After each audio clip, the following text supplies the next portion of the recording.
아브라함이 99세가 되었을 때, 더 정확히 말하면 그의 삶이 99세의 상황에 처했을 때, 그래서 그는 정말 막막하고 그리고 지친 그런 상태에 있을 때, 하나님은 그런 아브라함을 다시 세우시기 위해서, 그래서 그를 찾아가셔서 특별한 영적인 조치를 행하셨습니다. 첫 번째 행하신 건 뭐냐? 그것은 그에게 아브라함이라고 하는 새 이름을 주신 겁니다. 이것은 바로 지친 그에게 하나님의 꿈을 새롭게, 그리고 더 크게, 그리고 구체적으로 다시 꾸게 하신 거예요. 현실의 이 문제, 지금 자기의 발목을 잡고 있는 이 상황에 매여 있기 때문에 거기에서 오히려 눈을 돌려서 그를 부르신 하나님의 그 언약 가운데 담긴 그 가슴 벅찬 꿈을 바라보라고 하시면서 그를 일으켜 세우신 거예요. 자, 그리고 두 번째 또 하나의 특별한 조치를 행하셨는데, 그것이 바로 할례를 받으라라고 명령하신 겁니다. 할례를 받으라라고 명령을 하신 거예요. 우리 10절 말씀을 함께 읽도록 하겠습니다. 10절입니다. 너희 중 남자는 다 할례를 받으라. 이것이 나와 너희 후손 사이에 지킬 내 언약이니라. 자, 하나님은 왜 여기서 아브라함에게 할례를 받으라고 하셨는가? 할례를 받는다는 것이 무엇을 말하는 것일까?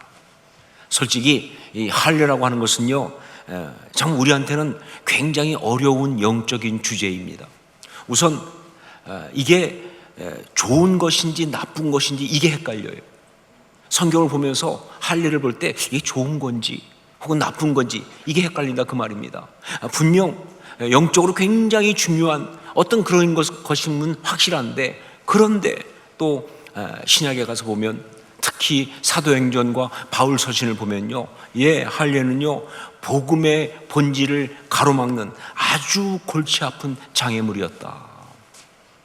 자, 그러다 보니까 분명 나쁜 건 아니에요. 하지만 그렇다고 무조건 추구해야 될 그런 영적인 것은 아닌, 아주 헷갈리는 그것이 바로 할례라고 하는 것이죠. 그럼 왜 이렇게 됐을까요? 왜 할례가 이렇게 골치 아픈 것이 됐겠느냐? 그건 바로 이 처음 할례를 말씀하신, 바로 오늘 말씀의 이 하나님의 뜻을 제대로 알지 못하고 왜곡시켰기 때문에 그래서 벌어진 일이에요. 자, 그러면 오늘 말씀에 하나님이 아브라함에게 할례를 받으라고 명령하셨는데, 그러면 그 진짜 뜻, 그게 뭐냐? 우선 그때 그 할례라고 하는 것이 의미하는 것이 무엇이었는가 하는 거죠. 할례 그것이 무엇인지를 하나님은요 처음 할례를 명하시면서 감사하게도 아주 정확하게 말씀해 주셨어요. 우리 11절 말씀을 함께 읽겠습니다. 11절 같이 읽습니다. 너희는 포피를 베어라. 이것이 나와 너희 사이의 언약의 표징이니라. 뭐라고요? 언약의 표징이라고. 할례가 뭐냐? 그것은 언약의 표징이다. 즉 그 사람이 언약을 받은 사람이라고 하는 그 표시라는 거예요. 그 표시를 너 스스로에게 하라는 겁니다. 내가 다른 사람과는 다르다는, 세상 사람과는 다르다는, 너는 언약을 받은 사람이라고 하는 그 표시를 모든 사람이 알 수 있도록, 특히 누구보다 자신이 스스로 잘 알 수 있도록 그렇게 확실하게 표시를 하라는 거예요. 그게 할례입니다. 하나님은요 99세의 상황에 있는 아브라함을 이렇게 세우기 위해서 아이덴티티를 집중적으로 사용하고 계세요. 지금 아이덴티티. 그래서 첫 번째는요 그에게 아브라함이라고 하는 새 이름을 주신 거예요. 여러분 아시죠? 이름이 바로 아이덴티티라고 하는 거예요. 새로운 이름을 주시면서 그에게 새로운 아이덴티티를 꿈꾸도록 그렇게 말씀하신 거예요. 자, 그리고 두 번째는 바로 뭐예요? 이렇게 할례를 행하라고 하심으로써 자신이 언약을 받은 사람이라고 하는, 세상과는 구별되는 그러한 자신의 모습을 확실히 하라고 하는, 바로 그 말씀을 하신 거예요. 즉 선명한 신앙의 아이덴티티를 표시해라 라고 말씀하신 거예요. 여러분, 영적으로 우리가 어렵고 힘들다, 지친다, 그렇게 되는 것은요, 그것이 어떤 이유에서 왔든지 간에 결국 뭐냐? 신앙이 지금 흔들리고 있다, 그 뜻이에요. 신앙이 지금 흔들리고 있다. 그렇기 때문에 바로 그 자리에서 다시 일어서는 유일한 길은 바로 뭐냐? 영적인 아이덴티티를 아주 선명하게 하는 것, 그것밖에 없습니다. 흔들리고 있을 때는요, 영적인 아이덴티티를 선명하게 하는 것, 그것밖에 없어요. 그래서 마귀가 우리를 쥐고 흔들 수 없도록 그렇게 만들어야 돼요. 그럴 수 있도록 정말 확실하게, 그리고 필요하면 정말 무식할 정도로 단호하게 그렇게 선명하게 하고 나가야 되는 거예요. 시조 가운데 이화에 월백하고 은하니 삼병인제라고 하는 그렇게 시작되는 이조년이라는 사람의 다정가라는 것이 있습니다. 근데 그 마지막 부분이 유명하거든요. 그게 바로 뭐예요? 다정도 병인양하여 잠 못 들어 하노라 라는 표현이에요. 맞는 말입니다. 감정이 많다는, 풍부하다는 것은요, 축복이죠. 하지만 다 아주 많은 경우 그게 병이에요. 너무 감정이 많으면, 너무 생각이 많으면요, 잠을 잘 수가 없어요. 잠을 못 자게 하는 그런 병과 같은 거예요. 그런데 이것이 영적으로 가면 정말 맞는 말입니다. 마귀는요, 우리 속에 있는 그 감정과 그리고 생각들을 가지고 우리를 공격하거든요. 우리 속에 있는 그 많은 생각들과 많은 복잡한 마음들과 그걸 가지고 우리를 공격하는 거예요. 그러면서 우리 신앙이 흔들려요. 그러면서 우리는 지치는 거예요. 이것이 바로 99세의 아브라함이었어요. 자, 그렇기 때문에 이런 상황에서는요, 다른 거 없습니다. 단순하게 갈 필요가 있어요. 아주 선명한 신앙의 표시를 해야 한다, 그 말입니다. 자신에게만이 아니라 모두가 다 알 수 있도록 그런 표징을 만들어서 선포하는 게 정말 중요한 것이다. 이건 영적 전쟁으로 말하면요, 파부침주라고 하는 고사성어, 그겁니다. 파부침주. 말 그대로 하면 뭐예요? 솥을 깨버리고 그 다음에 배를 가라앉힌다. 전쟁에서 말이죠, 이제 이 전쟁을 나가면서 밥 해먹을 솥을 깨버리고 그리고 타고 온 배를 가라앉혀버리는 거예요. 그러면 뭐예요? 이젠 돌아갈 수가 없어요. 다른 데로 갈 수가 없어요. 뭐 기다리고 버틸 수도 없어요. 그냥 무조건 싸워 이겨야 되는 거예요. 이게 파부침주예요. 할례를 받는다는 것이 바로 이런 겁니다. 영적으로 선명한 아이덴티티를 선포함으로 더 이상 흔들리거나 숨을 수 없게 만드는 거예요. 마귀가 나를 더 이상 쥐고 흔들 수 없도록 그렇게 하는 것, 이게 바로 할례를 받는 것, 그것입니다. 자, 그렇다면 구체적으로 이 할례를 받는다는 것이 어떤 신앙 고백을 하면서 그 영적인 아이덴티티를 선명하게 하는 것이냐? 여러분, 할례에서 중요한 게 뭐냐? 실제로 몸의 일부를 베어내는 행위, 그거 아니고요, 그렇게 하면서 하는 신앙 고백이 중요한 것인데, 그 신앙 고백이 도대체 무엇이냐 하는 거죠. 첫 번째, 영적인 소속을 분명하게 고백하고 선포하는 것, 그것입니다. 영적인 소속을 분명하게 고백하고 선포하는 것. 우리 12절 말씀을 함께 읽겠습니다. 12절 같이 읽습니다. 너희의 대대로 모든 남자는 집에서 난 자나 또는 너희 자손이 아니라 이방 사람에게서 돈으로 산 자를 막론하고 난 지 8일 만에 할례를 받을 것이라. 놀랍게도 하나님은요, 아브라함 한 사람만이 아니라 그 집안에 속한 모든 사람이 다 할례를 받으라고 그랬어요. 심지어 뭐예요? 이방에서 돈 주고 산 노예들까지도 다 받으라는 거예요. 뿐만 아니라 난 지 8일 만에 할례를 행하라 라고 말했어요. 그리고 또 하나 뭐예요? 대대로 그렇게 하라고 이렇게 말씀하셨어요. 자, 이게 무슨 얘기입니까? 무엇을 말하고 있습니까? 그렇습니다. 영적인 소속을 말하는 것입니다. 영적인 소속. 그들이 하나님께 속한 백성이라는 것을 세상 앞에, 그리고 자기 자신에게 아주 선명하고 분명하게 그렇게 하라, 그런 이야기예요. 그 얘기를 하고 있는 거예요. 내가 하나님의 사람이라는 것을, 하나님 백성이라는 것을 아주 선명하고 분명하게 하라 하는 그런 이야기죠. 여러분, 그렇습니다. 우리 소속의 애매함은요, 마귀가 흔들어요. 우리가 선명하지 않으면요, 가지고 놀아요. 흔들고 찔러보고 간보고 그짓 한다니까요. 그러니까 여러분, 영적인 소속을 아주 분명하게 선포할 필요가 있어요. 그걸 분명하게 할 필요가 있어요. 그래야 마귀가 손 안 대니까 말이죠. 자, 사실 이런 영적인 소속을 분명히 하는 문제에 있어서 저는 여러분보다는 훨씬 쉽습니다. 왜냐하면 저는 공식적으로 목사니까요. 제 타이틀이 목사잖아요. 공식 직함이 목사잖아요. 그러니까 소속이 분명할 수밖에 없죠. 그렇죠? 애매할 수가 없어요. 그렇죠? 그런 면에서 여러분보다는 제가 훨씬 더 쉽죠. 자, 그런데 꼭 그렇지도 않습니다. 여러분, 이 영적인 소속을 분명히 하는 것은요, 궁극적으로는 마귀를 향해서 하는 거예요. 마귀를 향해서 하는 그런 것이기 때문에, 그래서 세상 사람들 앞에 내 소속을 분명히 하는 것보다 더 중요한 게 뭐냐? 자기 자신에게 분명히 해야 돼요. 사람들한테 분명히 하는 것보다 더 중요한 게 뭐냐? 자기 스스로에게 소속을 분명히 해야 돼요. 그렇게 본다면 목사인 저도 똑같으죠, 여러분과. 아니, 오히려 어떤 면에서는 제가 더 어려울 수도 있습니다. 왜냐하면 자각이 잘 안 되니까. 제가 미국에서 목회할 때 지금부터 한 15년 전쯤 됐을까요? 한 20년 가까이 됐을까요? 그때 한 번은 제 아내가 한국에 혼자 나갈 그런 일이 있었습니다.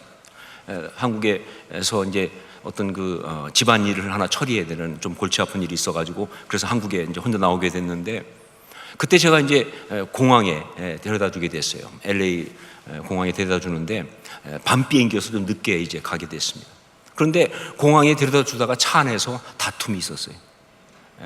어떤 다툼이냐면, 제 아내는 저보고 공항에 가서 이 티켓팅하고 하는 그런 항공사 데스크만이 아니라 안에까지 들어가서, 그래서 탑승구 앞에까지 들어가서 자기 일을 좀 이렇게 배웅해 달라, 거기까지 들어오라고 그렇게 이제 요청을 하는 거예요. 특별한 경우 그렇게 할 수 있거든요. 보통 그렇게 안 하지만 특별하게 좀 몸이 불편하다든가 이런 경우는 안에까지 들어갈 수 있어요. 어떤 패스를 받으면. 그런데 저는 그렇게까지 해야 되냐, 몸도 아픈 것도 아닌데. 그래가지고 둘이 이제 이게 신경이 날카로우기 시작한 거예요. 제 아내는요, 성격이 함께 하는 것을 너무 중요하게 생각해요. 거기에다가 정말 그때까지 혼자서 이렇게 한국에 가는 일이 별로 없었기 때문에 상당히 좀 두렵기도 했던 것 같아요. 게다가 가서 처리할 일이 굉장히 좀 골치 아픈 일이니까 부담도 되고, 그러니까 그냥 제가 좀 같이 끝까지 있었으면 하는 그런 마음에서 그렇게 얘기했는데, 저는 또 그 마음을 헤아리지 못하고 그냥 저를 이렇게 막 부려먹으려고 하는 게 기분 나빠가지고 그때 또 저의 그 심술과 삐돌이 기질이 발동되면서, 그래서 막 그냥 거기서 툴툴대면서 그러다 보니까 분위기가 상당히 안 좋았어요. 가는 차 내내 아주 상당히 분위기가 안 좋아가지고 공항에 도착을 했어요. 그래가지고는 이제 대한항공 데스크까지 갔는데, 가서 이제 제 아내가 여권 내고 이제 짐을 붙이고, 저는 옆에 서 있다가 짐 붙이는 것 때문에 옆에서 이제 한마디 했죠. 어떻게 해달라. 그런데 그 티켓을 하는 그 대한항공 직원분이 여자분인데, 이분이 이렇게 하다가 제가 이렇게 어떻게 해주세요 그랬더니 제 목소리를 듣자마자 갑자기 고개를 딱 들더라고요. 그러더니 저보고, 혹시 유진소 목사님 아니십니까?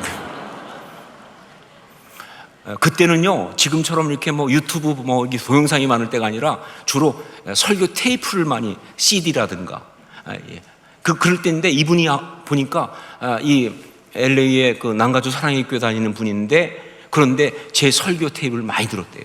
CD도 많이 듣고. 그러니까 목소리가 익숙한 거예요.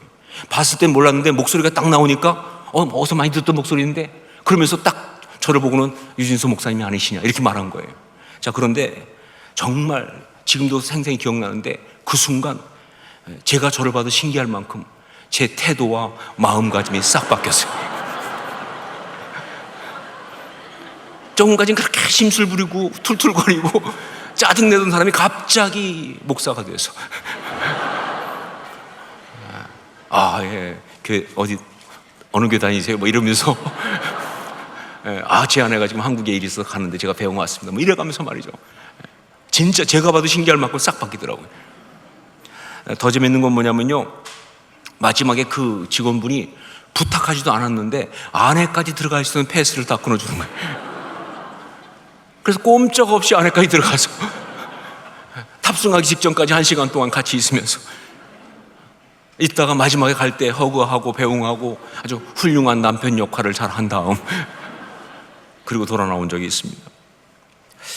돌아오면서 제가 생각해 보니까 정말 저는 그 직원이 유진소 목사님 아니세요 하기 직전까지 정말 솔직히 고백하지만 제가 목사인 걸 잊어버리고 있었어요.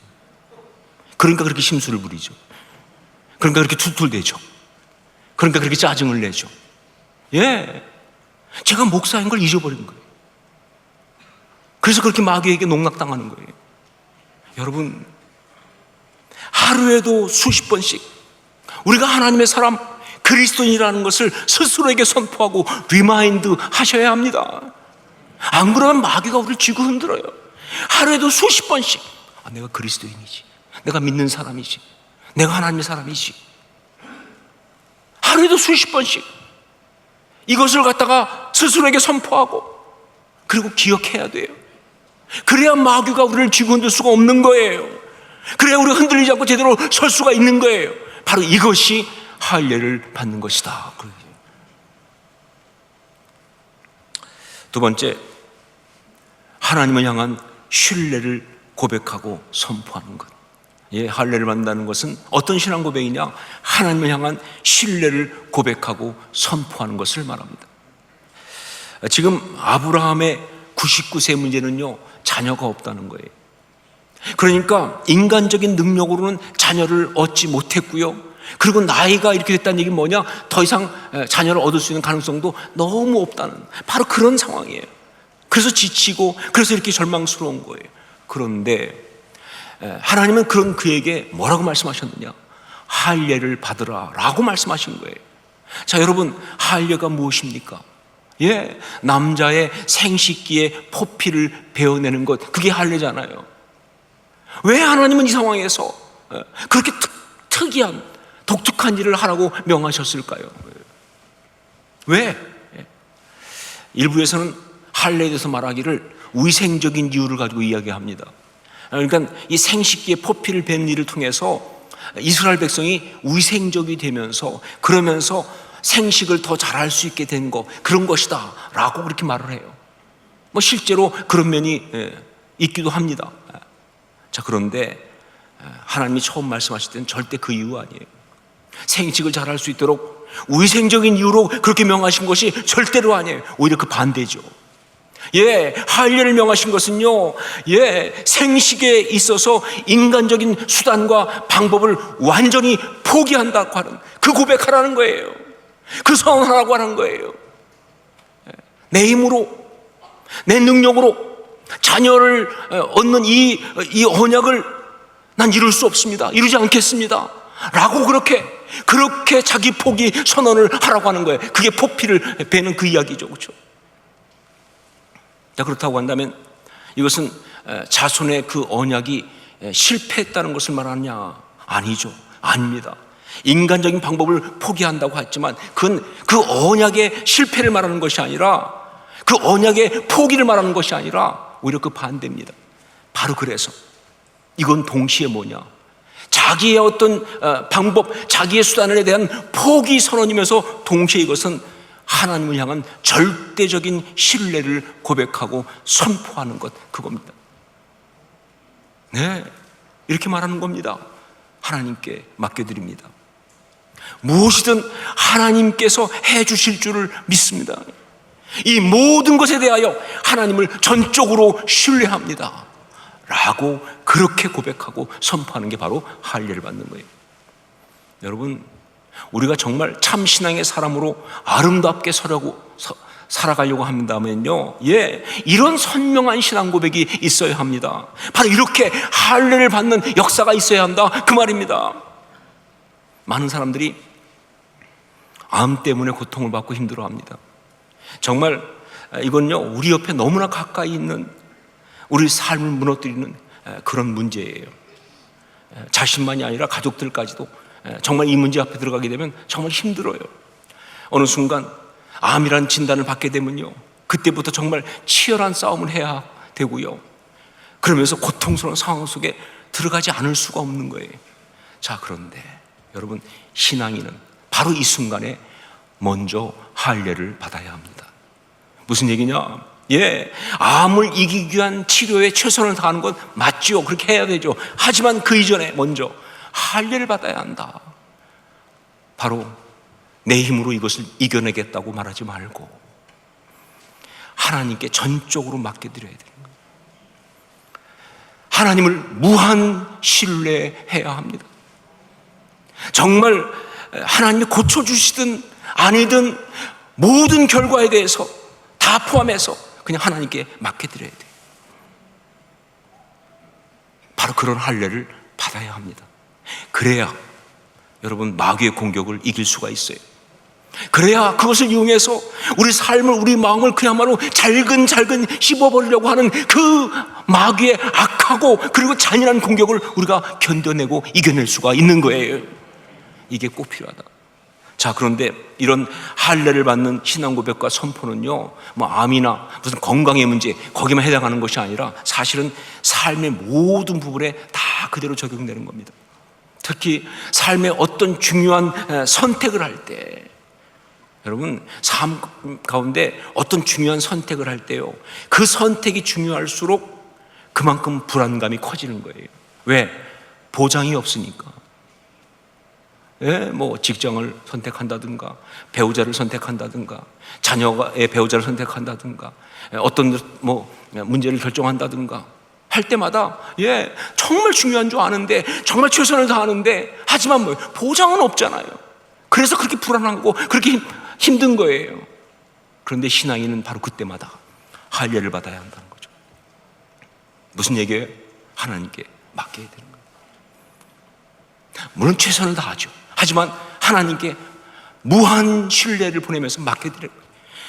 결과가 내가 생각하는 것, 내가 원하는 것이 아니라 할지라도 하나님께 맡겨드립니다. 하나님 뜻 가운데 올려드립니다. 하나님을 신뢰합니다. 할례를 받아야, 그래야 바로 이 삶의 불확실과 두려움이라는 터널을 통과할 수가 있어요. 안 그러면 통과 못합니다. 할례를 받으라. 이것은요, 아브라함의 99세 때에 그를 다시 세우기 위해서 하나님께서 그에게 주신 두 번째 처방이었습니다. 그리고 바로 이것은요, 지금 이 시대를 살아가는, 이 시대 가운데 있는 언약의 사람인 우리에게 오늘 주신 그런 말씀입니다. 여러분, 세상 가운데 언약의 사람으로 힘있게 살아가는 여러분, 하나님 약속 부여잡고 현실의 어떤 모든 두려움들을 이기고 걸어나가는 그런 애쓰고 수고하는, 때로 실패하지만 다시 일어서는 정말 소중한 믿음의 사람 여러분, 바로 여러분에게 오늘 이 시간 주신 하나님 말씀은 할례를 받으라 라는 거예요. 할례를 받으라. 선명한 신앙의 표시를 하라는 겁니다.